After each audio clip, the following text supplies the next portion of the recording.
देखिए, एक तरफ महागठबंधन में चुनाव की हार के बाद जो है वो घमासान मचा हुआ है। राष्ट्रीय जनता दल में अलग ही एक ड्रामा जो है वो चल रहा है। रोहिणी आचार्य की प्रकरण को आप देख रहे होंगे, जिस तरीके से हार हुई उसके बाद जो है कांग्रेस में भी बड़ी फूट हो रही है। कांग्रेस ने भी कई लोगों को निष्कासित कर दिया है। कांग्रेस की कमियां जो है वो निकल कर आ रही हैं। हमारे साथ कांग्रेस के नेता हैं आदित्य पासवान। कांग्रेस के नेता के हैं या पूर्व नेता के हैं? नहीं, अभी निष्कासन हुआ कहाँ है? अच्छा, निष्कासन हुआ नहीं आप है। लोग को नोटिस जारी किया जा रहा है बार बार। इतना बगावती सुर आप बोल रहे हैं। कृष्णा लवड़ू के सामने भी आप जो है खुलकर सामने आए। क्या कारण रहा, काहे इतना चीज हो रहा है? कि बिहार की धरती पर हाँ, जब जब हाँ, ऐसे सौदेबाज लोग आएंगे, जब जब ऐसे सौदेबाज लोग कांग्रेस में आके कांग्रेस की अस्मिता का सौदा करेंगे, आदित्य पासवान और आदित्य पासवान के साथ ही हमारे भाई लोग खड़ा होके इसका विरोध करेंगे, सौदा करेंगे, मजबूत करेंगे कांग्रेस। बिल्कुल सौदा किया है इन्होंने। बिहार कांग्रेस का सौदा किया है, बिहार कांग्रेस की अस्मिता का सौदा किया है। राहुल गांधी जो मिशन को लेकर निकले थे, जो संख्या के अनुपात से हिस्सेदारी देने की बात उन्होंने की थी, उस मिशन को राजेश राम, कृष्णा लवरू, शकील खान, पप्पू यादव और सारे सहप्रभारियों ने मिलकर के बिहार में उस मिशन को कमजोर किया है, उस मशाल को कमजोर किया है। आदित्य जी, कहा जा रहा था कि मजबूत कर रहे हैं राजेश राम को, इसलिए बनाया गया था प्रदेश अध्यक्ष। तो देखिए, मजबूत यही है कि 6 सीट जीत के आया है। अकेले लड़ता तो इससे ज्यादा आता है पार्टी। आज जरूरत है कड़ा डिसीजन लेने का और अकेले चलने का। अकेले हम लड़ते तो बिहार कांग्रेस, मुझे पूर्ण विश्वास था कि इससे ज्यादा सीट लाता। जिस तरह से टिकट में इन्होंने सौदेबाजी की है, यह अक्षम्य है और निष्कासन इनका होना चाहिए। निष्कासन आदित्य पासवान और उनके साथियों का नहीं होना चाहिए, क्योंकि हम लोकतांत्रिक तरीके से, लोकतंत्र के माध्यम से इस अपनी बात को बुलंद कर रहे हैं और चुनाव के समय भी किए थे, अभी भी किए थे, और अपनी बात से न तब वापस लिए न आज वापस लेंगे। यह कांग्रेस की अस्मिता का सवाल है। यह राहुल गांधी की प्रतिष्ठा की बात है, जिस प्रतिष्ठा के साथ इन्होंने खेला है। और एक नहीं, दो नहीं, सारे टिकटों में इन्होंने सौदेबाजी करने का काम किया है। और ये बिहार कांग्रेस में अगर कोई जयचंद है और स्लीपर सेल है तो यही कृष्णा लवरू। कांग्रेस में भी जयचंद, कांग्रेस में ही भी जयचंद, कृष्णा लवरू, राजेश राम, शकील खान और सारे सहप्रभारी, इन लोगों ने संघ के एजेंडे को कांग्रेस में लागू करने का काम किया है। संघ के लोगों को टिकट दे करके लड़ाने का काम किया है। और जब हम अपनी आवाज को लोकतांत्रिक तरीके से बुलंद करने का काम किए तो ये कागज का टुकड़ा इनको शो कॉज नोटिस आपने दिया है, तो हम भी लोकतांत्रिक तरीके से जो भारतीय राष्ट्रीय कांग्रेस का जो कॉन्स्टिट्यूशन है उस हिसाब से इसका जवाब दिया जाएगा। ये क्या करेगा? ये कागज का टुकड़ा आदित्य पासवान या उनके साथियों को न डगमगा सकता है, न हिला सकता है, न डुला सकता है। नोटिस जा रहा है। ये हमारे साथ हमारे 42 और लोगों को नोटिस गया है। 40 लोग, और हमारे साथ विजय भाई बैठे हुए हैं।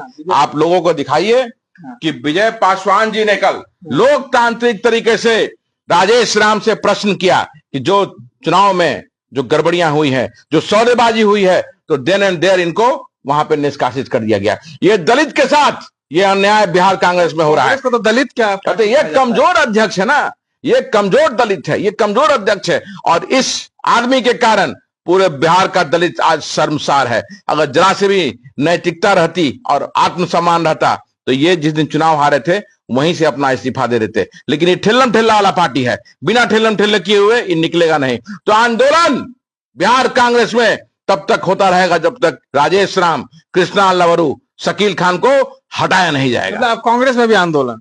जी जी जी जी, बिल्कुल आंदोलन एकदम जारी रहेगा। और मैं ये चीज बताना चाहता हूं कि जिस तरीके से कांग्रेस पार्टी, हमारे राहुल गांधी, आदरणीय राहुल गांधी जी ने एक दलित पे भरोसा किया, सभी लोगों को दरकिनार करके एक दलित चेहरा को उन्होंने पार्टी का प्रदेश अध्यक्ष बनाया कि इससे पार्टी का उत्थान होगा। लेकिन इन्होंने ऐसा किया कि यस मैन बन के रह गए, यस सर बन के रह गए।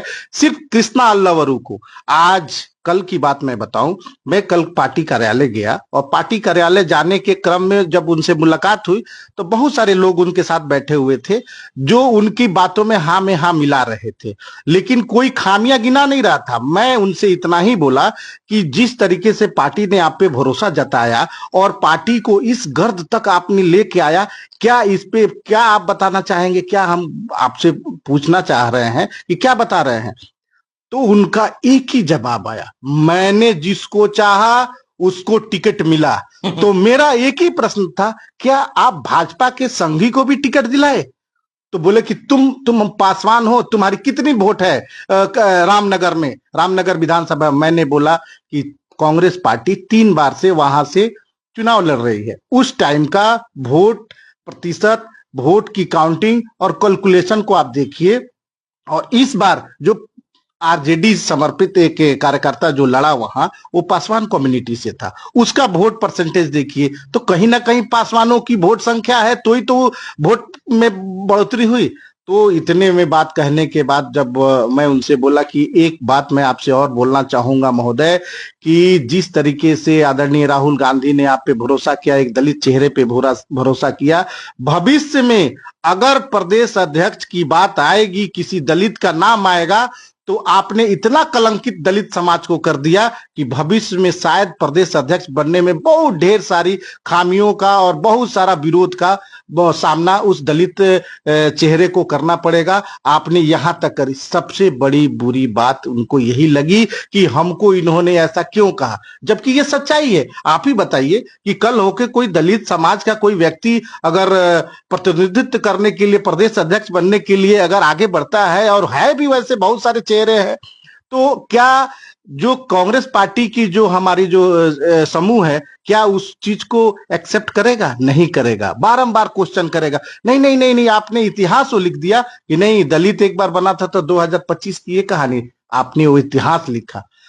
तुरंत कार्रवाई मेरे ऊपर करते हुए, जबकि मुझे कोई नोटिस भी नहीं दिया गया, मुझे अनुशासनहीनता को दिखाते हुए पार्टी कार्यालय से बोला गया आप यहां से बाहर निकलिए, बाहर निकलिए, यहां तक कि गार्ड को बुला लिया गया। इस तरीके से मेरी तौहीनी इस दलित, इस पासवान बच्चे के हुई, जबकि मैं यूथ कांग्रेस में 2 बार मैं महासचिव रहा, इलेक्टेड महासचिव रहा वाल्मीकि नगर लोकसभा का।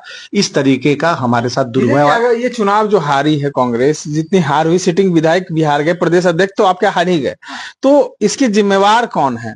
इसके जिम्मेवार जो शुरू से हमारे आदित्य जी जो बोल रहे हैं, अल्लावरू से लेके प्रदेश अध्यक्ष, मैंने उनसे कल बोला, वो बार बार अल्लावरू के ऊपर दोष ठहरा रहे थे। मैंने बोला आप इस प्रदेश के एक गार्जियन स्वरूप है, आप हमारे अभिभावक थे, प्रदेश अध्यक्ष थे, आपका क्या ये चीज रहा जो आप बोल रहे कि उन्होंने जैसा कहा वैसा, वो आपने विरोध क्यों नहीं किया उस टाइम में? क्यों नहीं आप मीडिया के सामने आए या कार्यकर्ताओं के बीच में आए कि हम मुझे दबाया जा रहा है, तो अब आपके साथ कार्यकर्ता सब आपके साथ होते, लेकिन आपने ऐसा कुछ नहीं किया।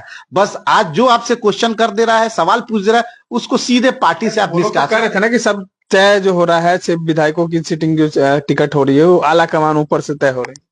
अरे भाई देखिए, आज बिहार में एक पासवान समाज के हमारे भाई के साथ इस तरह का काम किया गया है, और लोकतंत्र को बचाने की बात हमारे नेता राहुल गांधी जी करते हैं। तो मैं राहुल गांधी जी से हाथ जोड़ के ये बोलना चाहता हूं कि आज लोकतंत्र की हत्या हो रही है, और लोकतंत्र में एक दलित समाज जिसके लिए आप पूरे देश में लड़ाई लड़ रहे हैं, उसकी राजनीतिक हत्या करने का काम बिहार का अध्यक्ष राजेश राम ने किया है। और राजेश राम जी क्या कहते हैं कि मैंने जिसको चाहा टिकट दिलाया। तो इसका मतलब कि जितने भी गलत टिकट का जो वितरण हुआ आपने ही दिलाया है और आपकी सहमति से बनी है।